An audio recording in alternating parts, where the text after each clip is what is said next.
Hello my future toppers, welcome to physics wave, जहाँ हर concept clarity के साथ फ्लो करता है। तो आज की इस वीडियो में हम बात करने वाले हैं एक ऐसे इम्पॉर्टेंट कॉन्सेप्ट की जो work and energy and power का बहुत ही इम्पॉर्टेंट टॉपिक है एक्चुअली, जिस जो कोलिजन है। और इस पे तो न्यूमेरिकल बनता ही है। तो नीट का ये PYQ भी है।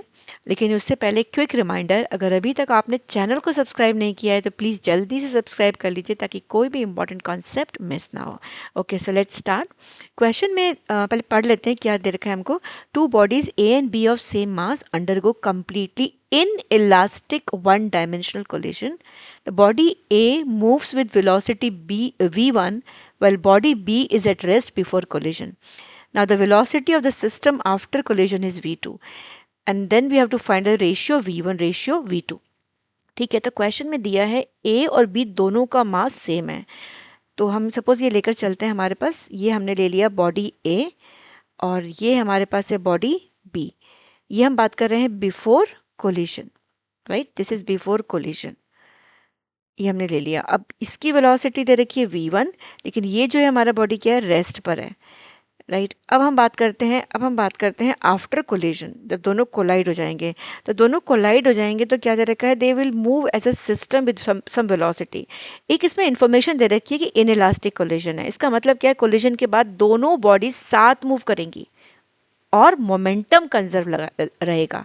तो हम ये आफ्टर कोलिजन की अगर बात करते हैं तो ये हमने ले लिया, this is A and this is B and they are moving with the velocity v2. This is after collision, after collision, right? तो यहाँ पर मैंने बोला ये मोमेंटम कंजर्व रहेगा, तो हम कंजर्वेशन ऑफ मोमेंटम लगा देते हैं, right? So using conservation of momentum, using conservation of linear momentum.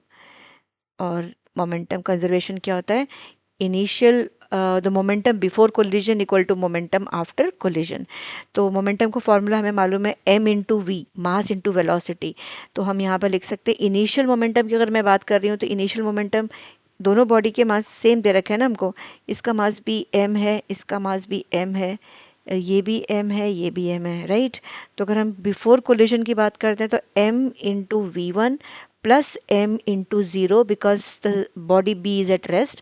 And what about this? The total mass will become m plus m into v2। तो यहाँ से ये तो ज़ीरो हो गया हमारा, तो हम लिख सकते हैं m v1 equal to 2m into v2, right? So this m gets cancel out, this m gets cancel out और हम लिख सकते हैं v1 is 2v2, लेकिन रेशियो निकालना है हमको, तो हम लिख सकते हैं v1 by v2 is 2:1। So v1 ratio v2 we have to find out. v1 ratio v2 is 2:1 and the correct option is option 2। तो ये हमारा आंसर आ गया। तो ये I hope the concept is clear.